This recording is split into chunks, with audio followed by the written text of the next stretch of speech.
अब धेरै कुराहरू भनिरहनु पर्दैन। र अहिले खास गरी म यो पटक चाहिँ अमेरिका आउनुको मुख्य कारण चाहिँ यो यसरी विभिन्न ठाउँहरूमा भ्रमण गर्ने भनेर आएको चाहिँ होइन, प्लान चाहिँ त्यो थिएन। यो मेरो 20औं स्टेट हो। अहिले म आएको 1 महिना 5 दिन भयो, 20औं स्टेट हो र 38वटा यो 38औं यो मिटिङ भयो यस्तो किसिम। अझै 12 दिन छ, 12 दिनमा अझै 8वटा मोर स्टेट जानु छ र 14वटा जति यस्तै फेरि कार्यक्रम छ। अब यो कार्यक्रम यसरी घुमिरहेको छ भन्दाखेरि कसैलाई दिक्क पनि लाग्यो होला, मलाई चाहिँ दिक्क लागेको छैन हैन। अब यो आउनुको मुख्य कारण के छ भने मेरो एउटा प्रोफेसर हुनुहुन्थ्यो उहाँ नेब्रास्कामा, जसले चाहिँ मलाई अमेरिकामा ल्याएर पढ्नलाई मद्दत गर्नुभयो, पढुन्जेल पनि मद्दत गर्नुभयो। अनि नेपाल फर्केर गएर पनि एउटा हिमाञ्चल एजुकेसन फाउन्डेसन भनेर खोल्नुभयो। अनि मलाई चाहिँ सानोतिनो सहयोगहरू गरिरहनु भयो। उहाँले गर्दाखेरि नै मैले के भन्छु भने अब पछिको कुरा पछि नै हो, तर सुरुवातका दिनहरूमा जो कामहरू गरियो उहाँले गर्दाखेरि चाहिँ म अहिले जे छु त्यो अहिलेको छु।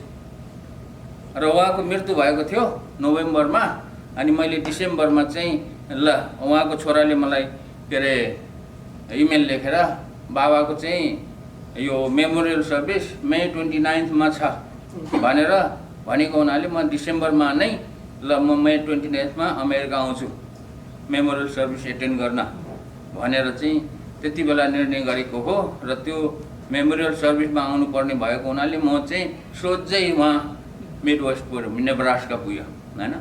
अब आएको बेलामा साथीहरूले भन्नुभयो कि यस्तो किसिमको कामहरू अलिअलि घुमघाम गरौँ भन्नुभयो। घुमघाम त होइन, अलिकति भाषण गर्नु पाइन्छ भने गरौँ भनेर अनि त्यो गर्दैछु। अब भाषण के को लागि भन्ने कुराहरू आयो र यो भाषणको लागि कि भाषण चाहिँ केही कामको लागि। हामी प्रायः जसो के देख्छौँ भने भाषणको लागि हुन्छ, त्यसमा पनि हाम्रो नेपालमा त बेसरी हुन्छ। र एउटा कुरा म सुरु गर्न चाहन्छु। साधारण अहिले हामीले जो गौतम बुद्ध भन्छौँ, गौतम बुद्धले बुद्ध धर्मको सुरुवात गरेर त्यो बुद्ध धर्म संसारभर फैलिएको छ हैन। थुप्रै कति अब मिलियन कति के छ उनको फलो अनुयायीहरू मलाई थाहा छैन, तर सुरुवात कसरी गरे त? गौतम बुद्ध एउटा राज परिवारमा जन्मेको राजकुमार, राजा हुने मान्छे हैन ले किन सुरु गरे भन्ने कुरा त सबैलाई थाहा छ। उहाँले चाहिँ साधारण कारणबाट सुरुवात गरेर चाहिँ यो उहाँले जो एउटा टिचिङ छ, बुद्धको टिचिङ, त्यो चाहिँ सुरुवात भएको हो भन्ने कुरा थाहा छ। उहाँलाई के थियो भनेदेखि मनमा पिर परेको थियो भन्दाखेरि यो मान्छेहरूले किन दुःख पाउँछ, suffering, why people are suffering so much, यो मान्छेहरू किन मर्छ हैन, मर्नु नमर्ने केही उपाय छ कि हैन, यस्तै होइन त उहाँले सुरु गरेको। त्यही भएर उनी चाहिँ त्यसको कारणहरू थाहा पाउनको लागि मान्छेले किन दुःख हुन्छ, मान्छे किन मर्छ, मान्छेको जुन दुःख छ त्यो दुःखलाई मुक्त के अरे त्यहाँबाट चाहिँ मुक्त गर्न सकिन्छ कि सकिँदैन भन्ने कुरालाई मनमा खेलाउँदै बुद्धले चाहिँ राजदरबार छोडेर तपस्या गरे, के गरे, अनि टिचिङ सुरु गरे। उनलाई ज्ञान प्राप्त भयो र उनले जानेको ज्ञान अब बिस्तारै आफ्नो चेला चपेटाहरू बनाउँदै गए, त्यो संसारमा फैलिँदै गयो। अहिले धेरै देशमा फैलिएको छ। धेरैले उहाँलाई चाहिँ एउटा शान्तिको दूत भनेर भन्छ। अब महावीर कुलले अहिले के गरिरहेको छ भन्ने कुरा, यसको इतिहास त लामो छ, तपाईँहरूलाई धेरैलाई थाहा छ। इतिहास चाहिँ मेरो इतिहास 26 होइन छैन 30 वर्षको इतिहास हो। म 1992मा अमेरिकाबाट फर्केर गएको। यो भर्जिनिया, यो वासिङटन डिसी चाहिँ 1990मा बेसरी घुमेको छु म 1 महिना। अनि 1992मा फर्केर गएपछि म चाहिँ एकदम ढुक्कको जिन्दगी बिताउने, कुनै बिना निष्फिक्री बिताइरहेको थिएँ। गाउँघरमा कम्युनिटी डेभलपमेन्टको काम गरेर गाउँलेहरूलाई जे गर्न सकिन्छ गर्ने, जागिर चाहिँ नखाने, कुनै व्यापार व्यवसाय नगर्ने र गाउँमा जे गर्न सकिन्छ गर्ने भन्ने किसिमले त्यो गएर त्यहाँ कामहरू सुरु गरियो। तर के गर्नुपर्छ भन्ने कुरा मलाई थाहा थिएन। गाउँमा नेपालमा गएर गाउँ-गाउँमा के गर्न सकिन्छ भन्ने कुरा चाहिँ मलाई थाहा थिएन। अनि गाउँमा बसेर समाज सेवाको काम सुरु गरेँ। मैले समाज सेवा गर्न थालेँ अनि कम्युनिटी डेभलपमेन्टको कामहरू गर्न थालेँ। यसरी गर्दा गर्दै पछि चाहिँ नेपालको गाउँ-गाउँमा इन्टरनेट पुर्याउनु पर्यो भन्ने किसिमको त्यतातिर पनि धुन चढ्यो। त्यतातिर पनि इन्टरनेट पुर्याउने काम पनि गरेँ। जुन समयमा अमेरिकामा पनि इन्टरनेट भन्ने भर्खर आएको थियो, 2000 वरिपरिको कुरा। 2000 वरिपरि यहाँ कोही आउनु भएको छ 2000तिर? 2000तिर चाहिँ नेपालको अमेरिकाको कसैको घरमा पनि यो वाइफाई राउटर भन्ने थिएन। कसैको घरमा, अहिले पो सबैको घरमा छ त वाइफाई। मोबाइलमा पनि वाइफाई छ, सबै ठाउँमा वाइफाई छ। मोबाइल भन्ने पनि थिएन, भर्खर आउँदै थियो। त्यति बेला मैले त्यो वाइफाई टेक्नोलोजीको माध्यमबाट गाउँ-गाउँमा इन्टरनेट पुर्याउने भन्ने कुरो गरेको हो। अब यसरी काम गर्दै गर्दै जाँदाखेरि 29 वर्षमा गएको चाहिँ 29 वर्ष पुगेर 30 वर्ष लाग्यो। म नेपाल फर्केर गएको 30 वर्षमा चाहिँ 20 वर्ष त चोखै मैले गाउँमा बिताएँ। सुरुमा 1-2 वर्ष यसो केही गरिन्छ होला, गरौँ बसौँ रमाइलो गरौँ भनेर भ्याकेसन मनाउन गए जस्तो मान्छे 20 वर्ष चाहिँ त्यहीँ हरायो। 20 वर्षमा आनन्द भयो, गजब भयो, कोही टेन्सन भएन हैन। कसैको गाली पनि खानु छैन, कसैको काम पनि गर्नु छैन। जहाँ गयो जनताले खाना दिने, जनताको काम गरिदिने, समाज सेवा गर्ने अनि कम्युनिटी डेभलपमेन्टको कामहरूमा अलिअलि सघाइदिने। आफूले सिकाउने होइन, उनीहरूबाट सिक्ने र जनतालाई सघाउने काम गरे, भोलिन्टियरको काम गर्यो। यसरी काम गर्दै जाँदाखेरि बल्ल यो 20 वर्षपछि अनि मलाई चाहिँ गौतम बुद्धलाई जस्तो चिन्ता लाग्न थाल्यो है। गौतम बुद्धलाई है मैले भने के को चिन्ता परेको रहेछ भने यो मान्छे किन मर्छ, मान्छेहरू नमर्ने उपाय केही छ कि हैन, मान्छेले किन दुःख पाउँछ, मान्छेको दुःख कसरी हरण गर्न सकिन्छ भने चाहिँ जसरी गौतम बुद्धलाई चिन्ता लागेर उनले चाहिँ दरबार छोडेर तपस्या गर्न गयो, त्यस्तै किसिमको चिन्ता मलाई पनि लाग्न थाल्यो। र त्यो चिन्ता भनेको के थियो र कसरी आयो भन्ने कुरा तपाईहरुलाई बताउन चाहन्छु। चिन्ता कसरी आयो भने 1992 मा म गाउँमा फर्केर जाँदाखेरि नेपालमा फाटाफुट्ट गाउँबाट मान्छेहरू विदेश जाने चलन सुरु भएको थियो। फाटाफुट्ट जान्थे हैन, सबै जान्थे। तर 20 वर्ष बस्दा बस्दै के भयो भने गाउँ त खाली हुन थाल्यो, युवाहरू जम्मै विदेश जान थाले। अनि त्यो युवाहरू विदेश गएर मलाई किन दुःख लाग्यो? केही दुःख लागेको होइन। विदेश गएर के दुःख लाग्यो भने गाउँमा केही काम गर्नु पर्यो भनेदेखि मान्छे नै नपाउने। त्यो भएर त्यो कुराले चाहिँ मलाई मेरो दिमागमा चाहिँ अलिकति छोयो। अनि मैले भन्न थालेँ युवाहरू किन विदेश जानुपर्छ, विदेश युवाहरू किन गएको भन्ने कुरा त सबैलाई थाहा छ। युवाहरू गाउँ नै खाली गरेर गाउँमा त बुढाबुढीहरू मात्रै, केटाकेटीहरू मात्रै, महिलाहरू मात्रै अनि अलिकति जाँगर भएको केही गर्ने मान्छे त गाउँमै खाली छ। युवाहरू किन विदेश जानु पर्यो भन्दाखेरि रोजगारीको लागि गएको हो। त्यो त त्यसको एन्सर त सिम्पल थियो, थाहा पाइयो। अनि रोजगारी भएको भएदेखि विदेश त जाँदैन थियो होला, कोही जान्थ्यो होला, कोही त बस्थ्यो होला। तर रोजगारी किन भएन त्यसको कारण जान्न मन लाग्यो। अहिले पनि देशमा रोजगारी छैन हैन। अहिले एनआरएनए ले आयोजना गरेको भन्छ, एनआरएनए ले चाहिँ यो कार्यक्रम, एनआरएनए को लिस्ट अनुसार 80 वटा देशमा नेपालीहरू छ भन्ने एनआरएनए को डाटा छ।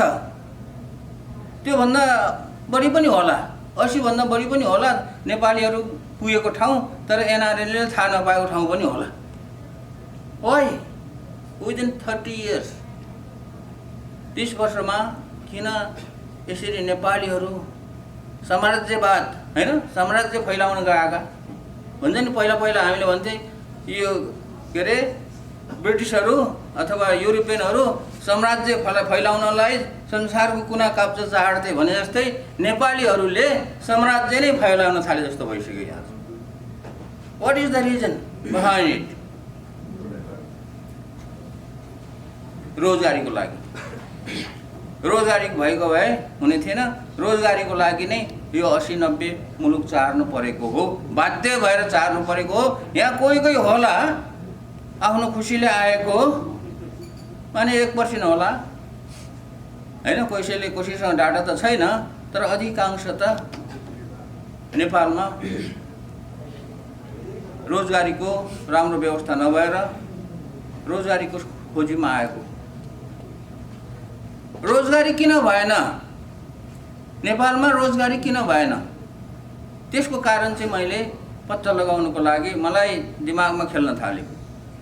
रोजगारी किन भएन भने नेपालको विकास भएर हिँड्छ। नेपालको विकास भएको भएदेखि रोजगारी हुने थियो, तर नेपालको विकास भएन, त्यस कारणले रोजगारी भएन। That is another reason why there is no job opportunities in Nepal, because there is हैन नेपालको चाहिँ विकास भएन। अब नेपालको विकास किन भएन वाइ?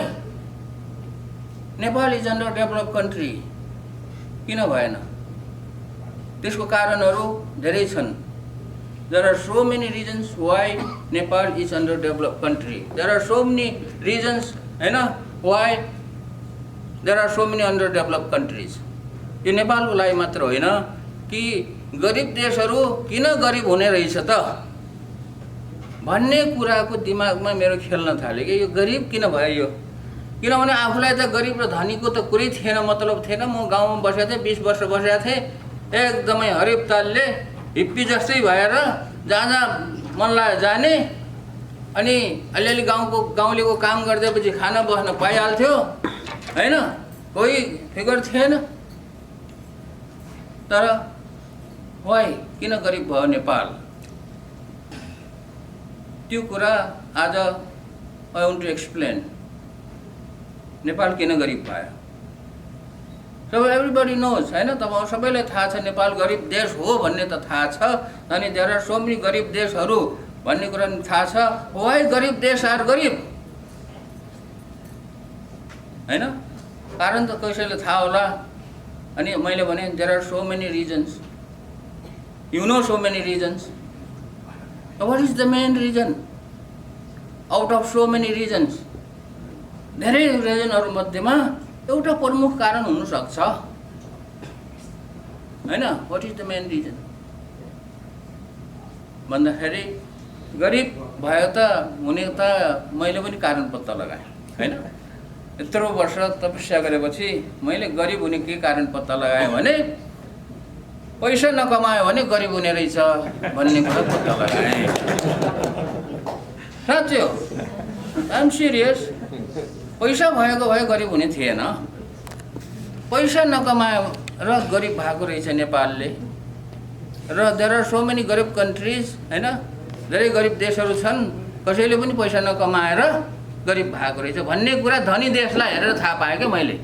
किनभने जो देशलाई अहिले हामीले धनी देश भनेर आएको छौँ, they make money, so much money, अनि that is why they are developed हैन। That's why they are rich countries.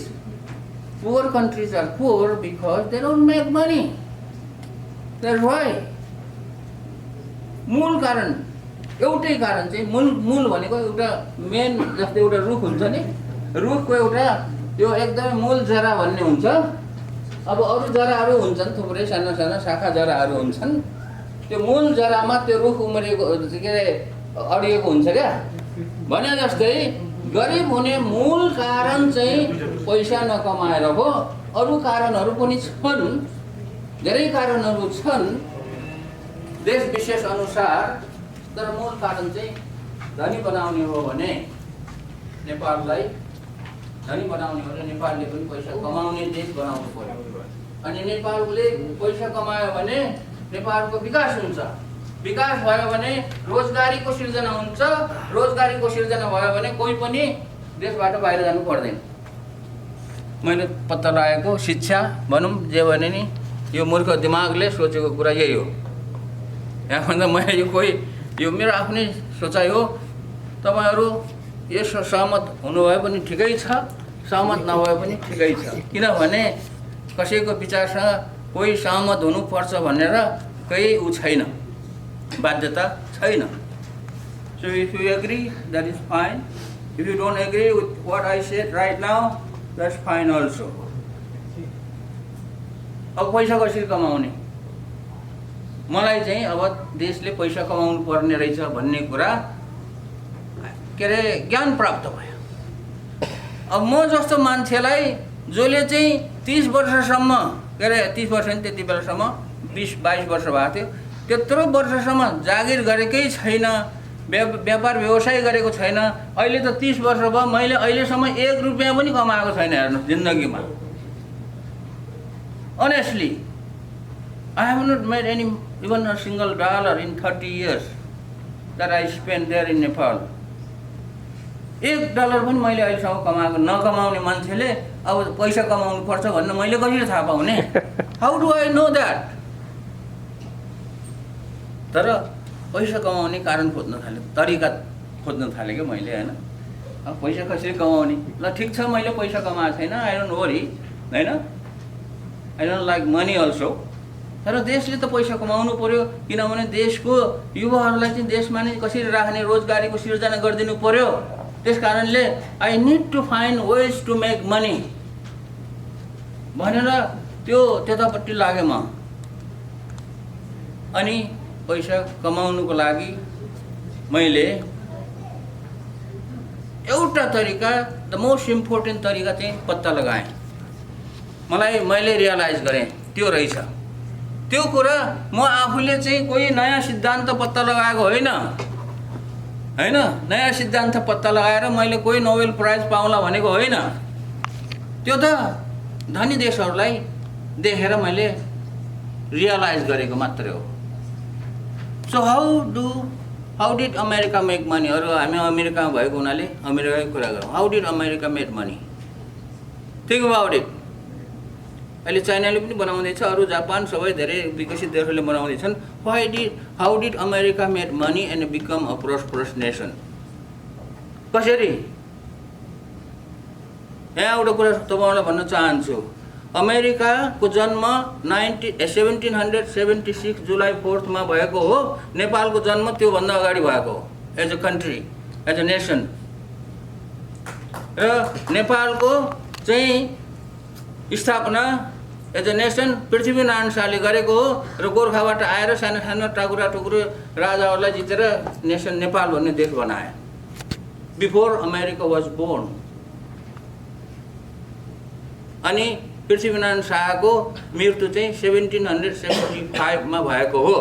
1 year after Prithvinarayan Shah died, Nepal was born as the United States of America was born as the United States of America. These two countries were born around the same time. एउटै समयमा भएको हो। So why is Nepal poor and why is America rich? त्यो सोच्नुहोस्। मैले कोही किताब पढेको होइन, कोही रिसर्च गरेको होइन, जस्ट थिङ्किङ। किनभने अमेरिका रिच हुनुको कारण एउटै छ, they had the culture of research and innovation. Research and innovation गर्ने एउटा कल्चर थियो अमेरिकनहरूको। त्यो कल्चर उनीहरूले युरोपबाट ल्याएर यहाँ आएर बसेर सुरु गरिहाले। पृथ्वीनारायण शाहले सानो सानो राजाहरू त जितेर चाहिँ एउटा नेपाल त बनायो, तर गोर्खामा त culture of research and innovation भन्ने त थिएन। राज्य त भयो, तर because there was no culture of research and innovation, we didn't invent anything, we did not innovate anything. केही चिज पनि आविष्कार गरेनौँ हामीले, केही चिजको पनि इनोभेसन गरेनौँ। अनि आविष्कार इनोभेसन नभएपछि केही चिज पनि बन्दैन, सियो पनि बन्दैन। अनि सियो पनि नबनेपछि, केही चिज नबनेपछि के हुन्छ? व्यापार हुँदैन। व्यापार नभएपछि पैसा आउँदैन, किनभने पैसा कमाउनलाई व्यापार गर्नै पर्छ। व्यापार नगरिकन अहिलेसम्म संसारमा कसैले पनि पैसा कमाएको छैन। अनि व्यापार भन्ने चिज सामानको मात्र हुन्छ। यो पानी पनि व्यापार गरेछ कसैले, कसैले बत्ती बनाएर व्यापार गर्छ, कसैले यस्तो बनाएर व्यापार गरेको छ। नेपालले केही पनि बनाएर केही चिजको पनि व्यापार गरेको छैन। सिर्फ के गरेको छ त भन्दाखेरि नेपाल एज अ नेसन हैन अहिलेसम्म एउटा के भन्छ एउटा निर्वाहमुखी किसानी गरेर बाँचेको हो। निर्वाहमुखी त्यो कोही कमर्सियल के अरे एग्रिकल्चर गरेको होइन कि एउटा निर्वाह गर्नुको लागि सब्सिस्टेन्सको लागि हैन। सेल्फ अब त्यो उसको सब्सिस्टेन्स फार्मिङ गरेर बस्यो, ढुक्क भयो, आनन्द भयो हैन, सन्तोष गरेर बस्यो। अनि कुनै चिजको इनोभेसन गरेन, कुनै चिज बनेन, कुनै चिजको व्यापार गरेर विदेशमा व्यापार गरेर पैसा कहाँबाट आउँछ अनि कसरी नेपाल चाहिँ डेभलप हुन्छ। So the main reason why Nepal is poor भन्ने कुरा नेपालमा नभएको कारण एउटै कारण, मूल कारण है, अरू कारण पनि छ भनेर नभन्नु होला। मूल कारण, प्रमुख कारण नेपालमा culture of research and innovation भन्ने भएन। बाउ बाजे उस्तु जिजो बाजे पुता पुर्खाको पालादेखि अहिलेसम्म आजको दिनसम्म छैन नेपालमा। अनि त्यो culture of research and innovation नभएको हुनाले हामीहरू नेपालीहरू के छौँ भने त्यो कसैले रिसर्च एन्ड इनोभेसन गरौँ भनेर लाग्यो भने पनि पहिलो कुरो त कसैले लाग्दैन, किनभने कसैले सिकाएकै छैन। र कसैले लाग्छु भन्यो भने पनि त्यो लागेको मान्छेलाई चाहिँ त्यो सहयोग गर्नको लागि हामी एकदमै कन्जुस छौँ। रिसर्च एन्ड इनोभेसनमा हामी नेपालीहरू ज्यादै कन्जुस छौँ, किनभने त्यस्तो गर्नुपर्छ भन्ने किसिमको सोचाइ हाम्रो दिमागमा छैन। अनि कसैले केही गर्छु इनोभेसन गर्छु भन्यो हैन, अब सबैले गर्न सक्दैन। समाजमा देशमा अमेरिकामा पनि त सबैले इनोभेसन त गरेको छैन नि। इनोभेसन गर्ने कोहीहरू हुन्छन्, लाखौँमा एक भने जस्तो हुन्छन् हैन। त्यो रिसर्च एन्ड इनोभेसन गर्नुपर्छ भन्ने मान्छे चाहिँ देशको सबैभन्दा ठुलो सम्पत्ति हो। दिमाग भएको मान्छे देशको सबैभन्दा ठुलो सम्पत्ति हो। र त्यो सबैभन्दा ठुलो सम्पत्ति human capital, the most valuable human capital भनेको ट्यालेन्टेड इनोभेटिभ क्रिएटिभ मान्छे हो। त्यो क्रिएटिभ मान्छेलाई देशमा नराखेसम्म कुनै पनि देशको विकास भएको छैन। अहिले अमेरिकामा के छ तपाईँहरू, यहाँ धेरै प्रोफेसरहरू हुन्छ, कोही चाहिँ एकदमै के अरे डाक्टर हुनुहुन्छ, कोही इन्जिनियर हुनुहुन्छ, कोही एकदमै व्यवसायहरू हुन्छ हैन। सबै यहाँ विश्वको सबै ट्यालेन्टेड मान्छेहरू त यहाँ चुम्बकले ताने जस्तो गरेर यहाँ आएर बसिरहेको छ। Why? Because they have the culture of research and innovation here in America. उनीहरूले they have understood the importance, the value of the research and innovation. त्यसको महत्त्व बुझेको छ क्या अमेरिकाले, त्यही भएर सबैलाई तानेर ल्याएर यहाँ राखेको छ। अनि हामी नेपालीहरू कस्तो छौँ, त्यो research of culture of research and innovation नभएको हुनाले अनि यो भनेको एकदमै ट्यालेन्टेड इनोभेटिभ मान्छे भनेको काम लाग्ने हो कि नलाग्ने हो पत्तै थाहै छैन कि हामी चाहिँ। अनि ट्यालेन्टेड मान्छेहरू इनोभेटिभ मान्छेहरू कसरी देशमा बस्छ, बाहिर जान्छ। बाहिर जानेको दोष होइन, वातावरण नबनाएपछि त जान्छ नि। एउटा जनावरलाई पनि एउटा फेन्स बनाएर राखेर त्यहाँ खाने पानी दाना पानी दिएन भने त्यो भाग्न खोज्छ जनावर। कसरी हुन्छ, त्यो फेन्सबाट भागेर बाहिर निस्केर अनि दाना पानीको खोजीमा जान चाहन्छ जनावर। हामी त मान्छे हो, मान्छेलाई थुनेर राख्न सक्दैन। त्यस कारणले नेपाल गरिब हुने प्रमुख कारण we don't have the culture of research and innovation अहिलेसम्म आजको दिनसम्म छैन। गएको 4-5 वर्षमा अलिअलि स्टार्टअपहरू बन्दैछन्, त्यो बेग्लै कुरा हो, त्यो नोमिनल अहिलेसम्म। अनि culture of research and innovation नभएको हुनाले यो कुरामा हामी नेपालीहरू पैसा खर्च गर्ने भनेपछि एकदमै कन्जुस छौँ। नेपाली जति, नेपाली मात्र होइन गरिब मुलुकको मान्छे जति ज्यादै कन्जुस छ। तर धनी देशहरू रिसर्च एन्ड इनोभेसन भनेपछि मन फुकाएर यिनीहरूले खर्च गर्छ, मन फुकाएर खर्च गर्छ। त्यो त मलाई थाहा छँदैछ। अनि विकसित हुन्छ। त्यस कारणले हामीले यो मलाई चाहिँ यो कुरा लाग्यो। त्यस कारणले नेसनल इनोभेसन सेन्टर अथवा राष्ट्रिय आविष्कार केन्द्र बनाउनु पर्छ भन्ने कुरो चाहिँ मैले सुरुवात गरेको हो। यो कुराको चर्चा अथवा डिस्कसन सुरु गरेको हो र राष्ट्रिय आविष्कार केन्द्रको स्थापना गरेको हो। मेन कुरो अब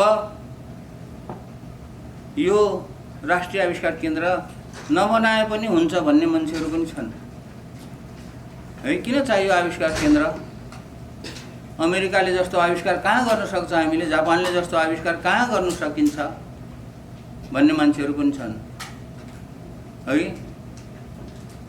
त्यस्तो सोचाइले के भइरहेको छ त भन्दाखेरि हाम्रो देशमा त्यो culture of research and innovation नभएपछि किन गरिब भयो भन्ने उदाहरण दिन्छु तपाईँहरूलाई। कल्चर अफ रिसर्च त्यो भन्दाखेरि तपाईँहरूको दिमागमा घुसेन होला, कसैको दिमागमा घुसेन होला। Culture of research and innovation नभयो पनि कसरी नभयो भने कसरी देश गरिब हुन्छ भनेदेखि culture of research and innovation भएन भने केही चिज पनि बन्दैन। पानीको बोतल पनि बन्दैन। बनेन भने के हुन्छ? देशमा सबै चिज आयात गर्नुपर्ने हुन्छ, इम्पोर्ट गर्नुपर्ने हुन्छ। सबै चिज इम्पोर्ट गर्नुपर्ने हुन्छ अनि देशमा एक्सपोर्ट गर्ने कुनै चिज बन्दैन। अनि इम्पोर्ट गर्यो भने के हुन्छ? नेपालको जस्तो हालत हुन्छ। सबै चिज इम्पोर्ट गर्यो भने अहिले नेपालमा 92, 93, 94% अर्थ मन्त्रालयको डाटा हो यो। हरेक वर्ष डाटा निकाल्छ। 93, 94% चिजबिजहरू आयात हुन्छ नेपालीले प्रयोग गर्ने अनि 6-7% चिज वस्तुहरू निर्यात हुन्छ। भनेको आयात यति लामो, निर्यात यति छोटो, अनि यहाँ चाहिँ के हो? ग्याप भयो। यो ग्याप भनेको के हो? ट्रेड डिफिसिट भयो, व्यापार घाटा। यो व्यापार घाटा जबसम्म चाहिँ अलिकति सुहाउँदो हुँदैन, जबसम्म we don't bring down this हैन trade deficit to certain level, त्यो चाहिँ नेपालको विकास हुँदैन। त्यस कारणले राष्ट्रिय आविष्कार केन्द्रको मुख्य उद्देश्य तपाईँहरूले कतिले त्यो अलिकति सोच्नुभयो होला, थाहा पाएकोले राष्ट्रिय आविष्कार केन्द्र भनेको के हो भन्ने थाहा पाउनु हुनेहरूले तपाईँहरूले सोच्नुभयो होला कि राष्ट्रिय आविष्कार केन्द्रमा यहाँ चाहिँ हार्वर्डमा जस्तो MITमा जस्तो त्यहाँ रिसर्च गर्ने काम सुरु गरे होला नि जस्तो ठान्नुभयो होला। No, that's not true at this point. अहिलेको पोइन्टमा हामीले के गर्न खोजेको मुख्य उद्देश्य व्यापार घाटा घटाउने। 92, 93, 94% जो घाटा छ त्यसलाई घटाउँदै लैजाने। कसरी हुन्छ? घटाउँदै लैजाने। किनभने व्यापार घाटा नघटाएसम्म देशको विकास हुँदैन क्या। देशको आर्थिक इकोनोमी बन्दैन र त्यो आर्थिक घाटा घटाउने एउटै उपाय के हो भने रिसर्च एन्ड इनोभेसनमा we have to invest so much. We must give topmost priority to research and innovation. But that is not happening because we don't have the culture of research and innovation, and we are too miser to spend money on research and innovation. हामी एकदम कन्जुस छौँ भन्दाखेरि कतिलाई रिस उठ्यो होला हैन? मनमा नै चाहिँ अलिकति रिस त उठ्यो। कहाँ कन्जुस छौँ? मैले मन फुकाएर चाहिँ सहयोग गरिरहेको छु, कन्जुस छैन भनेर तपाईँहरू कतिलाई मनमा लाग्यो होला। अफकोर्स नरिसाउनुहोस्। यदि त्यस्तो मनमा लागेको छ, कन्जुस भन्यो भनेर मनमा लागेको छ भने नरिसाउनुहोस्। म भन्छु हामी नेपालीहरू सिर्फ रिसर्च एन्ड इनोभेसनमा खर्च गर्ने कुरामा कन्जुस भएको हो हैन? तर अरू कुरामा मन फुकाएर खर्च गर्छौँ। बिहा भोजर गर्नु पर्यो भने मन फुकाएर खर्च गर्छौँ। पार्टी गर्नु पर्यो भने मन फुकाएर खर्च गर्नुपर्छौँ। कसैले एकदम मन फुकाएर कसैले स्कुलहरू बनाइदिनु भएको छ, कसैले मन्दिरहरू बनाइदिनु भएको छ, कसैले चाहिँ अस्पतालहरू बनाइदिनु भएको छ, कसैले वृद्धाश्रम बनाइदिनु भएको छ हैन? कसैले के चिजहरू बनाइदिनु भएको छ। मन फुकाएर खर्च गरिदिनु भएको छ। यो कुरामा हामी कन्जुस छैनौँ। नेपालमा भुइँचालो गयो बाढी, कुनै रिसर्च सेन्टर, कुनै युनिभर्सिटी होइन, कुनै कलेज होइन, कुनै ट्रेनिङ सेन्टर होइन, एउटा प्लेटफर्म हो। यो प्लेटफर्ममा चाहिँ हामीले सबैलाई ल राम्रो आइडिया लिएर आउनुहोस्, राम्रो आइडिया लिएर आउनुहोस् भनेको छ। पढे लेखेकोले पनि ल्याउनुहोस्, नपढे लेखेकोले ल्याउनुहोस्, कुनै शैक्षिक योग्यता चाहिँदैन, यति पढेको हुनुपर्छ भन्ने छैन। किनभने आइडिया भन्ने कुरा नपढेको मान्छेलाई पनि आउँछ। आइडिया ल्याउनुहोस् भन्छ, आइडियाहरू आइरहेको छ, थुप्रै आइडियाहरू आइरहेको छ। अनि आइडिया आएपछि त्यसलाई सिलेक्सन गर्नु पऱ्यो, छान्नु पऱ्यो। सिलेक्सन गर्नलाई एउटै क्राइटेरिया राखेको छ। त्यो क्राइटेरिया भनेको के हो भन्दाखेरि त्यो जुन आइडिया ल्याएको छ जसले, त्यो आइडियाको भोलि गएर कुनै चिज बन्यो भने कस्तो चिज बन्छ र त्यो बनेको चिजको व्यापार हुन्छ कि हुँदैन, त्यति हो क्राइटेरिया। व्यापार हुने जस्तो चिज छ भने ल सुरु गरिहाल, त्यहाँ कुनै त्यो ब्युरोक्रेसी छैन, सुरु गरिहाल भन्छौँ। अनि उनीहरूलाई पहिला ल प्रोटोटाइप बनाएर देखाऊ, प्रोटोटाइप बनाऊ भन्नु पऱ्यो नि। त्यो आइडियाले काम गर्छ कि गर्न भन्ने कुरा थाहा पाउनुको लागि त त्यो प्रोटोटाइप, त्यो के अरे उसमा कागजमा प्रोटोटाइप बनाएर त भएन नि, साँच्चैको प्रोटोटाइप बनाउनु पऱ्यो। प्रोटोटाइप बनाउनुको लागि चाहिने सामान, जे सामान चाहिन्छ, जस्तो सामान चाहिन्छ, त्यो सामानहरू चाहिँ हामीले राष्ट्रिय आविष्कार केन्द्रले उपलब्ध गराइदिन्छ। नेपालमा पाउने छ भने नेपालमै दिन्छ, पाउँदैन भने विदेशबाट जिगाएर पनि दिन्छ सामानहरू। अनि त्यो सामान मात्र भएर भएन, त्यसलाई केही चिज बनाउनलाई त इक्विपमेन्ट्स, टुल्सहरू, औजारहरू चाहियो। त्यो चाहिँ के औजारहरू चाहिन्छ त्यो पनि दिन्छ। अनि उनीहरूलाई मेन्टर दिन्छ। अनि उनीहरूलाई खाना बस्नको लागि आवश्यक छ भने दिन्छ। अहिले राष्ट्रिय आविष्कार केन्द्रमा दिनमा 20-22 किलो चामल पाक्छ, त्यो सबैले खान्छ कि आउँछ, खान्छ, त्यही काम गर्छ। अनि कस्तो छ भने मिठो खाना दिनुपर्छ क्या, होइन? दुध भात खान्छस् कि मासु भात खान्छस् कि होइन, के खान्छस्, सबै दिएको छ क्या। केटाकेटीलाई भने जस्तै हो, केटाकेटीलाई फकाए जस्तो गरेर, फकाएर फुल्याए जस्तो गरेर त्यो गरिरहेको छ। पैसा कति चाहिन्छ, ल पैसा दिइरहेछ, यति उति भन्ने छैन। त्यहाँ 2 लाख, 3 लाख, 4 लाख, 5 लाख, 10 लाख, 15-20 लाख जति चाहिन्छ दिइरहेको छ। त्यो टिमलाई दिने हो, व्यक्तिलाई दिने होइन, पैसै दिने होइन, त्यही तिनीहरूलाई चाहिने सामान किनिदिने हो। ल पैसा पनि दिइरहेको छ, ल कति चाहिन्छ बाबु, काम गर, पैसाको चिन्ता नगर। पैसाको ग्यारेन्टी हाम्रो भयो आविष्कार केन्द्रको भने त। पैसा पनि दिइरहेको छ। खाना के खान्छ, होइन? भात खान्छ कि खिर खान्छ कि, खिर पनि पकाएर खान्छ, साँच्चै हो, हेर्न आउनु विश्वास लाग्यो भने। भात खान्छ कि खिर खान्छ कि, होइन? मासु भात खान्छ कि, मासु भात खान मन लाग्यो भने त्यहाँ कुखुरा पालिदिएको छ, त्यहाँ कुखुरा काटेर खा। अनि गरिब ब्याकग्राउन्डबाट आएकोहरू छन् भने तिमीहरूलाई पकेट खर्च चाहिन्छ कि पनि भनेको छ, पकेट खर्च पनि दिइरहेको छ 5-10 हजार। यसरी चाहिँ केटाकेटी पाले जस्तो गरेर राष्ट्रिय आविष्कार केन्द्रमा काम भइरहेको छ, प्रोटोटाइपहरू बनाइरहेको छ।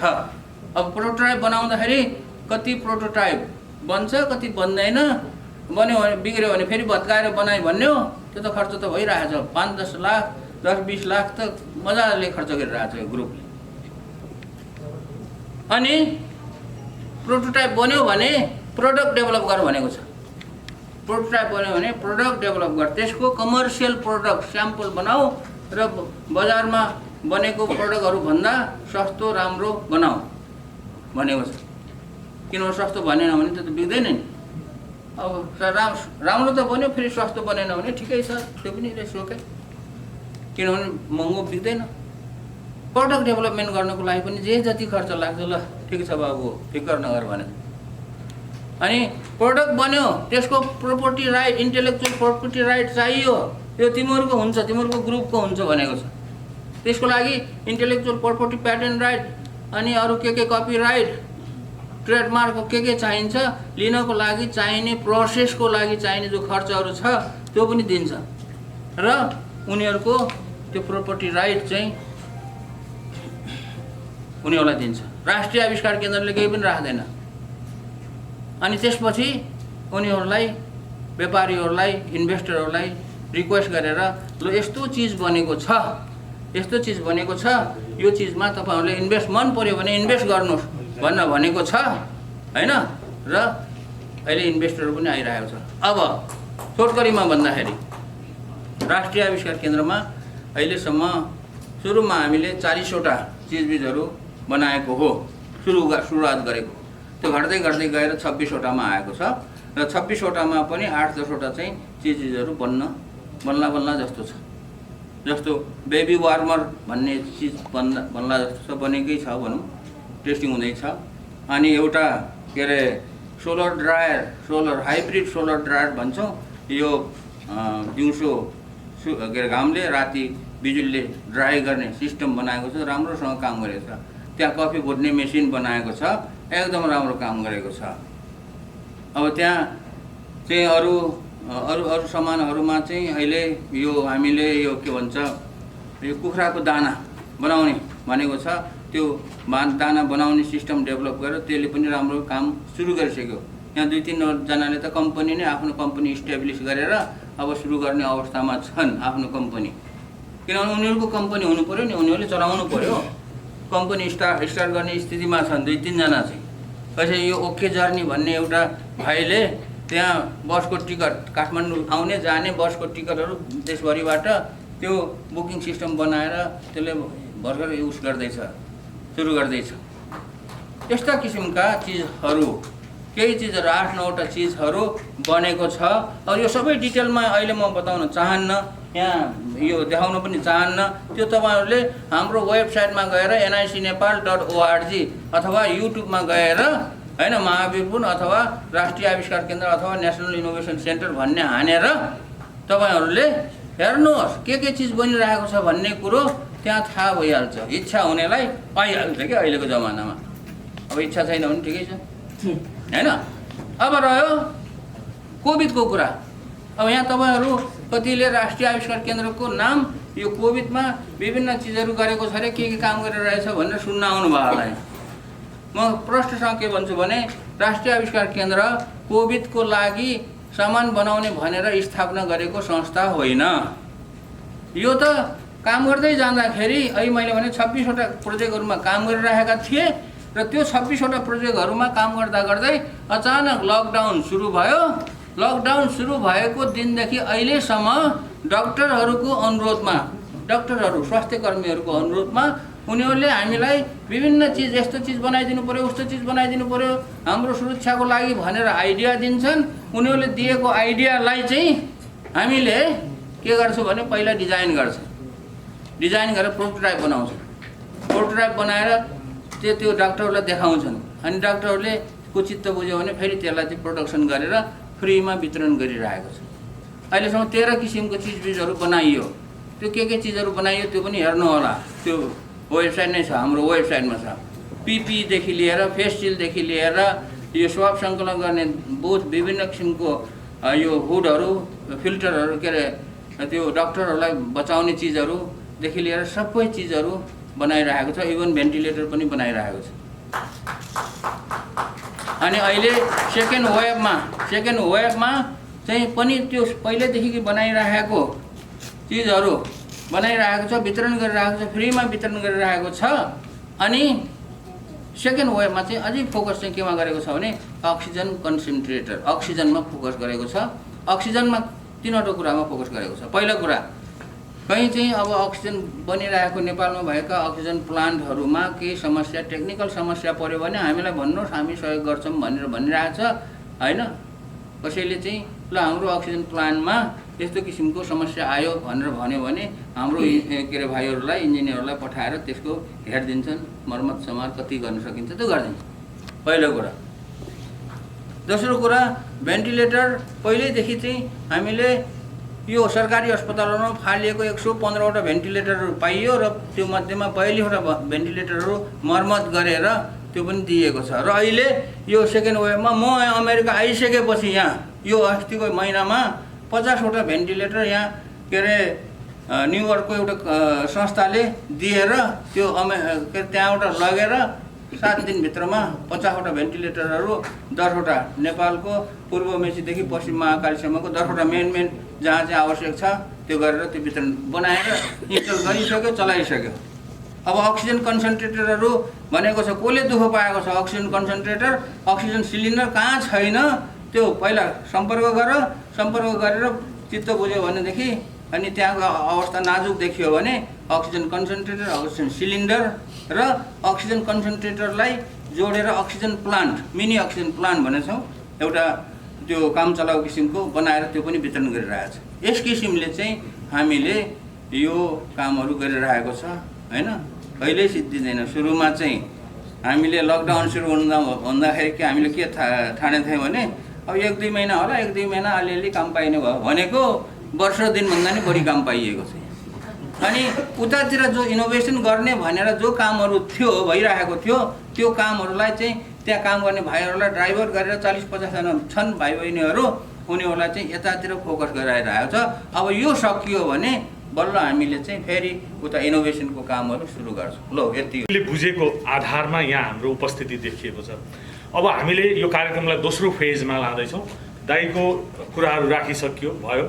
अब हामी के त दाइको अभियानमा हामी कसरी जोडिन सक्छौँ, के हुन सक्छ त्यो र त्यसलाई कसरी व्यवस्थापन गर्ने, अहिलेको यो सानो मिटिङ हलभित्र भन्ने पार्टमा चाहिँ म यसमा फेसिलिटेसन गर्न हाम्रो एनआरएन भर्जिनिया च्याप्टरको इन्कमिङ भाइस प्रेसिडेन्ट राजन घिमिरेजीलाई अगाडि बोलाउँछु। अब हामी सङ्घहरू जोड्न चाहन्छु, किनभने राष्ट्रिय आविष्कार भन्दा पहिला नेपाल वायरलेस सेन्टर थियो, कनेक्सन सेन्टर थियो, त्यहाँबाट यो गुरुङ भएर चाहिँ होइन, आन्तरिक रोजगार नबढाइन्जेलसम्म हामी गरिबै रहेर छौँ भनेर कन्क्लुजनमा पुगेर दाइलाई धेरै मान्छेको एउटा सहकार्य सोचबाट अनि यो राष्ट्रिय आविष्कार केन्द्र खुलेको हो।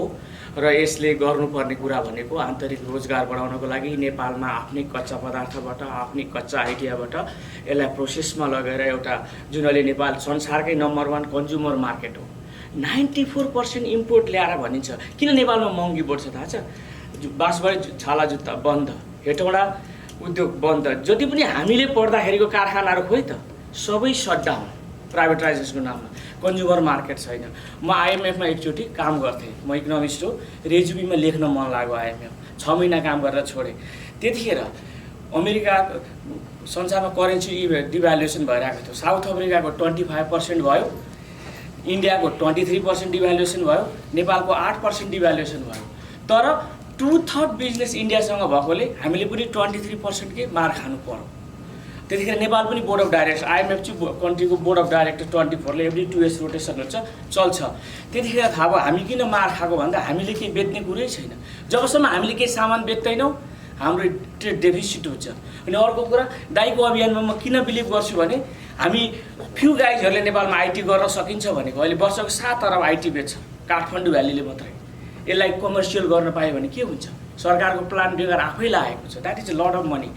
र तपाईँहरूले बिएचयू सुनेको होला, मदन मोहन मालवीय भन्ने एकजना मान्छेले 1-1 रुपिज उठाएर खोलेको भारतीय हिन्दू विश्वविद्यालय, संसारको one of the biggest student नम्बरमा त्यो बन्यो। हामी राष्ट्रिय आविष्कार केन्द्र खोलेर 1 लाख मात्रै जब क्रिएट गऱ्यौँ भने के हुन्छ? देश अर्थतन्त्र सुधार हुन्छ। त्यस कारणले म यो कुरालाई बिलिभ गर्छु कि हामी थाहा छ इन्डियाले ब्लकेट गर्दाखेरि नेपालले किन घुँडा टेकेन? ओलीले टटेकेको होइन, इकोनोमीले घुँडा टेकेन। किन?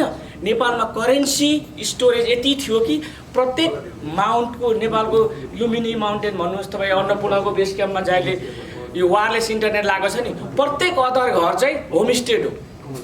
त्यहाँबाट कुखुरा काटो, त्यहाँबाट साग टिपो, $5 टुरिस्टहरूलाई लन्च भएको छ। करेन्सी त ती स्टोरेज भएर नेपालको इकोनोमी सटडाउन गर्न सकेन इन्डियाले आफूले हुन टेक्नु पर्यो, मात्रै अलिकति करेन्सी हुन्छ। यो दुईवटा कुराहरूलाई ध्यान दिँदै म पनि यो अभियानमा लागेको 2008 देखि हो। हामीले आन्तरिक रोजगार बढायौँ भने टुरिज्म बढेर धेरै फाइदा भएको छ। र हामी रोजगारमा सरकारलाई मात्रै नगरौँ, तपाईँहरू जसले गाउँघरमा स्कुल बनाउनु छ 4-5 जना मिलेर आफ्नो हेल्प पोस्ट बनाइदिनुहोस्। Let's do something our self, कुरा मात्रै नगरौँ। र जसले गरेको छ डाइरेक्ट पैसा दिउँ। थाहा छ तपाईँलाई, रेड क्रसको विरोधी होइन, रेड क्रसको 70% पैसा डोनेसन केमा खर्च हुन्छ थाहा छ? इम्प्लोइमा खर्च हुन्छ अरे। अरे बाबा, 6 फिगर इम्प्लोइ, हामी $70 पठाउन, $70 नै यहाँ खर्च होस्। अनि टियुले जुन दिएको छ राष्ट्रिय आविष्कार केन्द्रको ल्याब, कवाडी खाना जस्तो छ, तर काम चाहिँ विशिष्ट लेभलको हुन्छ। त्यति भन्दै म साथीहरूलाई के भन्छ भने केही गरौँ। महावीर पुनलाई हामी पनि सरप्राइज दिउँ न भर्जिनियाले एकचोटि। नपत्याएको होइन। हामी कृषि प्रधान मात्रै देशको मान्छे होइन, हामी रिसर्च प्रधान भएर यो चोटि चाहिँ भर्जिनियाले के गरौँ, सरप्राइज गरौँ। यो सरप्राइजमा साथीहरूले दिएको डोनेसनलाई म म्याच गर्छु। Thank you. विशेष उहाँकै कुरा सुन्ने भएर मैले चाहिँ हाम्रो संस्थाको तर्फबाट उहाँको अभियानमा जोडिनको लागि $1000 उहाँको अभियानमा सहयोग गर्ने योजना काम गरेका छौँ। हामीले गफभन्दा पनि मैले यहाँ आज दाइ हुनुहुन्छ त्यस कारणले गर्दा मैले यो कुरा सुनाउनु खोजेको होइन, तर एउटा सौभाग्य जुड्यो। हामी सायद एजिएममा जोडिन्छौँ कि भन्ने पनि हामीले चाहिँ अपेक्षा गरेका थियौँ, तर यहीँ नै जुडिसकेको कारणले गर्दा म यति मात्र भन्न चाहन्छु, NRNCC USA आफैले सिग्नेचर प्रोजेक्ट चाहिँ सुरु गर्नुपर्छ भन्नेमा हामी एकदम क्लियर छौँ र अध्यक्ष र मेरो र विभिन्न साथीहरूसँग संवादहरू भइरहेका हुन् र हामी गर्नुपर्छ भन्नेमा पनि छौँ। तर अहिले चाहिँ एउटा के छ भने नेपालको कोभिडको समयमा हामीले चाहिँ पहिले नै कोभिडको समयमा एक्सन प्लानको निर्णय गरिसकेको कारणले गर्दा त्यो प्लान्ट सिमिलर चाहिँ 2टा प्रोजेक्ट लानुभन्दा छुट्टै किसिमको एउटा प्रोजेक्ट ल्याउनु त भनेर हामीले चाहिँ छलफल अस्ति गएको मिटिङमा पनि छलफल गऱ्यौँ र 3वटा प्रोजेक्टहरू हामीसँग आएको छ र त्यो प्रोजेक्टमा चाहिँ कुनै एउटा प्रोजेक्ट चाहिँ अब अहिलेको कमिटीले चाहिँ छलफल भनौँ न न्युली इलेक्टेड कमिटीले त्यसमा एउटा निर्णय प्रक्रिया पुग्नेछ। माइनर राम्रो भइसकेको छ वास्तवमा सहयोग गर्ने भनेर त्यो एउटा कुन प्रोजेक्ट पिक गर्ने भनेर निर्णय प्रक्रियामा छलफल गर्दैछ र अब हामी जाँदैछौँ। 1 हप्ता बाँकी छ, अब 2 हप्ता बस्ती मात्र छलफल मात्र 2 हप्ता मात्र अगाडि कुरा गरेका थियौँ। नयाँ कमिटीले अझै त्यसलाई चाहिँ यहाँसँग सम्पर्क गरेर NIC-सँग सम्पर्क गरेर कुन बेस्ट पिक कुन चाहिँ प्रोजेक्ट चाहिँ राम्रो हुन्छ त्यसरी चाहिँ अगाडि बढ्दा राम्रो हुन्छ भनेर उहाँहरूले निकट भविष्यमा एउटा निर्णयमा पुग्नुहुन्छ भन्ने हामीले विश्वास गरेका छौँ र हाम्रो सुझाव पनि आउने कमिटीका साथीहरूलाई पनि हाम्रो एउटा सल्लाह पनि त्यही नै हुनेछ। र त्यो भन्दै उहाँले जुन अभियान सुरु गर्नुभएको छ त्यो अभियान एउटा निस्वार्थ एउटा चाहिँ नेपालको लागि के गरौँ भनेर भावनाले उत्प्रेरित भएर गर्नुभएको अभियानमा हामी सबै जुट्नुपर्छ र विगतदेखि नै म पनि व्यक्तिगत रूपमा सहयोग गर्दै आइरहेको छु र भविष्यमा पनि मेरो सहयोग रहने नै छ र त्यसमा यो अभियानमा यहाँ सम्पूर्ण साथीहरूलाई गैर-आवासीय नेपालीहरूलाई अमेरिकामा बसोबास गर्ने सम्पूर्ण गैर-आवासीय नेपाली साथीहरू दाजुभाइ तथा दिदीबहिनीहरूलाई सहयोग गरिदिनु न मेरो पनि अनुरोध रहन्छ र हामी सँगै यो अभियानमा चाहिँ जुट्नेछौँ र मेरो कन्ट्रिब्युसन पनि दाइलाई यथावत रहने नै छ हिजोका दिनमा जस्तै। Thank you. स्पेसिफिक प्रोजेक्ट भन्यो भने त्यो प्रोजेक्टमा जस्तो मलाई मेरो इन्ट्रेस्टको कुनै प्रोजेक्ट हुनसक्छ, त्यसमा चाहिँ मैले सब्सटेन्सियली सहयोग गर्न सक्छु होइन। अब ओभरअल अब के अरे NIC-लाई सहयोग गर्ने भनेर भन्दाखेरि मेरो पैसा चाहिँ गएर कहाँ जान्छ भन्ने कुरा चाहिँ मान्छेलाई त्यति धेरै थाहा नहुँदाखेरि मान्छेहरूलाई मोटिभेसन कम हुनसक्छ होला, एउटा त्यो। अर्को इन्स्टिट्युसनल पार्टनरसिपको कुरामा पनि मेरो विचारमा चाहिँ प्रोजेक्टहरू जस्तो हामीले मेन्यु जस्तो राखिदिउँ, प्रोजेक्टहरूको मेन्यु राखिदिउँ ल, if you are interested we are चाहिँ ओपन फर पार्टनरसिप भनेर त्यसरी चाहिँ राख्ने हो भनेदेखि जस्तो कुनै संस्थाहरूको एउटा मोटिभेसन होला, त्यो मोटिभेसनमा अनुसार चाहिँ उनीहरूले ल हामी यो प्रोजेक्टमा चाहिँ हामी पार्टनरसिप गर्न आउँछौँ भनेर प्रपोजल आउन सक्ने सम्भावना हुन्छ कि जस्तो लाग्छ। मेरो सानो सजेसन त्यति हो। पर्ने यो आविष्कार केन्द्रले प्रोजेक्ट भनेर NGO INGO-ले अथवा NRN-ले चलाए जस्तो प्रोजेक्ट चलाउने होइन। इनोभेसन भन्ने र प्रोजेक्ट चलाउने भन्ने कुरा फरक कुरा हो के। प्रोजेक्ट भनेको सर्ट टर्मको कुरा हुन्छ अनि कुनै एकदमै आउटकम मुखी हुन्छ क्या। यसबाट के यो प्रोजेक्ट गरेर के आउँछ सर्ट टर्ममा हुने हुन्छ र कसैले प्रोजेक्ट सुरु गर्दाखेरि के गर्छ भने सर्ट एनालाइसिस गर्छ क्या। INGO-मा काम गरेकोहरूलाई थाहा छ होला। सर्ट एनालाइसिस गरेर यसको स्ट्रेङ्थ के छ, विकनेस के छ, योबाट भयो भने कतिजनालाई चाहिँ कतिजना परिवारलाई कतिजनाले के हुन्छ भन्ने किसिमले प्रोजेक्ट सुरु गर्छ। इनोभेसनको पनि प्रोजेक्ट त हुन्छ तर NGO INGO अथवा गभर्मेन्ट अथवा कुनै संस्थाले गरेको प्रोजेक्ट जस्तो हुँदैन। त्यस कारणले अब भोलि हेर्नुहोस् इनोभेसन भन्ने कुरामा जस्तो सबैले मलाई सोधिरहेको छ राष्ट्रिय आविष्कार केन्द्रले के प्रोजेक्ट गर्छ, के कुरामा हात हाल्छ, के कुरामा काम गर्छ भनेछ। इनोभेसन भन्ने कुरा दिमागबाट आउने कुरा हो। कसको दिमागमा कुन बेला कस्तो प्रोजेक्ट आउँछ भन्ने कुरा थाहा हुँदैन कसैले पनि। इनोभेसन भन्ने कुरा त इन्भेन्सन भन्ने कुरा त अचानक आउने कुरा हो नि। त्यस कारणले अब हामीले के भनिरहेछौँ भने हेर्नुहोस् कि अब कसले कस्तो आइडिया ल्याउँछ त्यो आइडिया अनुसारमा काम गर्दै गएर अहिले मैले भने जस्तो प्रोटोटाइप प्रोडक्ट डेभलप भएर कस्तो चिज बन्छ त्यो हेर्नुहोस्। हेरेर चाहिँ बल्ल तपाईँहरूलाई चित्त बुझ्छ भने त्यसमा लगानी गर्नुहोस्, चित्त नबुझेसम्म लगानी नगर्नुहोस् कि। त्यस किसिमले चाहिँ हामीले चाहिँ त्यसलाई ओपन राखेको छ र इन्भेस्टरले पनि के हुन्छ भने कसैले सहयोग गर्ने भन्ने कुरा पनि के हुन्छ भने उसको चित्त बुझ्यो भने मात्रै सहयोग गर्ने हो। चित्त बुझाउनुको लागि त कुनै चिज देखाउनु पर्यो नि, नदेखाइकन त उसको चित्त त बुझ्दैन। त्यस कारणले इनोभेसन सेन्टरले पहिला यो दाताहरूलाई अथवा इन्भेस्टरहरूलाई चित्त बुझाउने किसिमको कुनै चिज बनाउने प्रयास गर्छ। प्रयास गरेर त्यसको स्याम्पल बुझाउँछ भनौँ न, अनि त्यो स्याम्पल हेरेर तपाईँहरूले गर्न सक्नुहुन्छ। र तपाईँले भने जस्तै प्रोजेक्ट राख्नुहोस् भन्नुभएको छ, हो त्यहाँ पहिला त रिसर्च गर्नु पर्यो। रिसर्च गर्दाखेरि इनोभेसन गर्नु पर्यो। इनोभेसन भएर यस्तो यस्तो किसिमको प्रोजेक्टहरू छ है भन्न हामी भन्छौँ। अनि यस्तो यस्तो किसिमको प्रोजेक्टहरूमा तपाईँहरूले कुन कुन प्रोजेक्टमा चाहिँ मन पर्यो, कुन प्रोजेक्टलाई सहयोग गर्न चाहनुहुन्छ त्यो पनि भन्छौँ। तपाईँहरूले त्यति बेला भन्नु होला। तर यो चाहिँ फेरि म भन्छु कि कुनै एनजिओले आइएनजिओले गरेको जस्तो खानेपानीको प्रोजेक्ट अथवा अस्पताल बनाउने प्रोजेक्ट अथवा कम्प्युटर बनाउने प्रोजेक्ट भने जस्तै हामी यो प्रोजेक्ट सुरु गर्छौँ, यो प्रोजेक्टमा सहयोग गर्नुहोस् भन्ने त्यो थाहा नै हुँदैन। किनभने इनोभेसन भन्ने कुरा कसले कति बेला कस्तो किसिमको आइडिया लिएर आउँछ। कि महावीर दाइले जस्तो भन्न खोजेको आर्थिक पाटो त एउटा छ, त्यो हामीलाई चाहिन्छ। तर पनि जस्तो अघि मेरो जर्नी समथिङ एउटा आइटी कम्पनी भयो, त्यसमा पनि इनोभेसन सेन्टरलाई फेसिलिटेट गर्न अथवा हेल्प गर्नलाई मैले देखेको आइटी क्षेत्रमा यहाँ विज्ञहरू हुनुहुन्छ, उहाँहरूको त्यो बौद्धिक क्षमतालाई युज गर्न अथवा फेसिलिटेट गर्न दाइले त्यहाँ केही सोच्नु भएको छ जुन कुरा आर्थिकको भन्दा फरक छ, तर पनि त्यसले एनआइसीलाई प्यारलली हेल्प गर्न सक्छ जुन देशमा नै राख्ने भन्ने कुरा र इनोभेसन रिसर्च गर्नलाई सहयोग गर्ने भन्ने कुरा त्यो एउटा उद्देश्य भयो। दोस्रो उद्देश्य अहिलेसम्म देशबाट बाहिरिएका प्रतिभाहरूलाई कसरी हुन्छ, कुन मन्त्र लगाएर हुन्छ हैन तान्न सकिन्छ, त्यो पनि तान्ने भनेर दोस्रो उद्देश्यमा राखेको छ। त्यो उद्देश्यमै छ, त्यसको मिसनमै छ त्यो कुरा। अब गर्ने कसरी? मिसनमा राखेर मात्रै त हुँदैन। अब हामीले के भनिरहेका छौँ भने विदेशमा बस्नेहरूलाई तपाईँहरूले विभिन्न तरिकाले के अरे दान गर्न सक्नुहुन्छ भनेको छ। र सबैभन्दा ठुलो दान, मैले यो आर्थिक दानको कुरा कहिले पनि गर्दैन। आर्थिक दान मन लागेकोले दिनुहोस्, मन नलागेको नदिनुहोस्, तर सबैभन्दा मैले माग्ने गरेको दान के छ भने बुद्धिको दान दिनुहोस् भनेको छ हैन। त्यो भनेको विदेशमा आएको मान्छेहरूले अथवा चाहिँ भएको मान्छेहरूले केही सिप कुनै चाहिँ कुराहरूको चाहिँ आइडिया छ, केही छ भने त्यो आइडियाको दान गर्नुहोस् भनेर त्यो दानमै मागेकै छ। भण्डारी र हामी लोकराज्यकोमा बस्दाखेरि दाइसँग भएका कुराहरू र हाम्रो राममिश्रजीको एउटा कार्यक्रममा हामीले भेट्यौँ र ती सबै कुराहरू देखिन्छ। यसको मतलब के हो भने म त्यतातिर जान चाहेन, कसरी प्रचार गर्न सकिन्छ भन्ने सन्दर्भमा मात्रै जोड्न भने। र अर्को कुरो गत वर्ष के फिल भयो भने केही न केही त गर्नुपर्छ, कहिले लक्ष्मी प्रतिष्ठान छ, कहिले कुनै संस्थाहरू छन् भने गत वर्ष मैले मेरो जन्मदिनको दिन केही रकम जम्मा गरेर हाम्रो चाहिँ सञ्जीवजीसँग र सारा सिक्युरिटीसँग सम्पर्क गरेर पैसा पठाएँ। र यसको मतलब त्यो मैले पठाएँ मात्रै भने र हामीले आफ्नै जन्मदिनमा हामी साँच्चै माया गर्छौँ क्या भनेदेखि आजैबाट सुरु गरौँ त। जन्मदिनको दिन चाहिँ म आविष्कार केन्द्रमा पैसा यति पठाउँछु, कतिसम्म मतलब भएन, त्यो सुरुवात गरौँ, त्यो कमिटमेन्ट गरौँ त।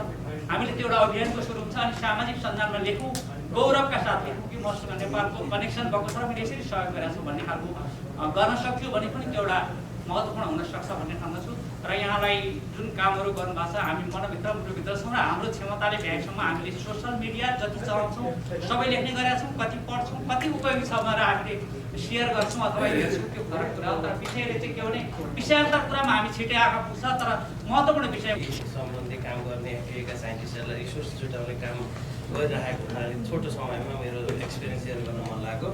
मुख्य कुरो भनेको चाहिँ नेताहरूलाई र सांसदहरूलाई यो घन्टा बजा भनेको उनीहरूलाई चाहिँ यो बुद्धिको बिर्को खुलाइदिने, त्यसको लागि चाहिँ व्यक्तिगत तपाईँ ठुलो पावर हो क्या। तपाईँले व्यक्तिगत लेभलमा र अरूले संस्थागत रूपमा चाहिँ उनीहरूको घैँटामा घाम लगाइदियो भने सांसदहरूको एउटा कमिटी, अब सबै कुरो थाहा छैन होइन। यहाँ हुने कुरा भनेको चाहिँ जुन फिल्डमा रिसर्च र इनोभेसनको फिल्डमा काम गर्ने कमिटी हुन्छ, नाम मात्रको भए पनि उनीसँग धेरै पावर हुन्छ हो। त्यो कमिटीसँग संसदभित्रको 10-12वटा कतिवटा समिति छ, त्यो समितिमा यो समितिसँग ठुलो पावर हुन्छ। अनि अर्को भनेको चाहिँ जुन ठाउँमा जे भएको छ त्यो रिजनको हिसाबले पनि त्यहाँका पावरफुल सांसदहरूसँग ठुलो पावर हुन्छ।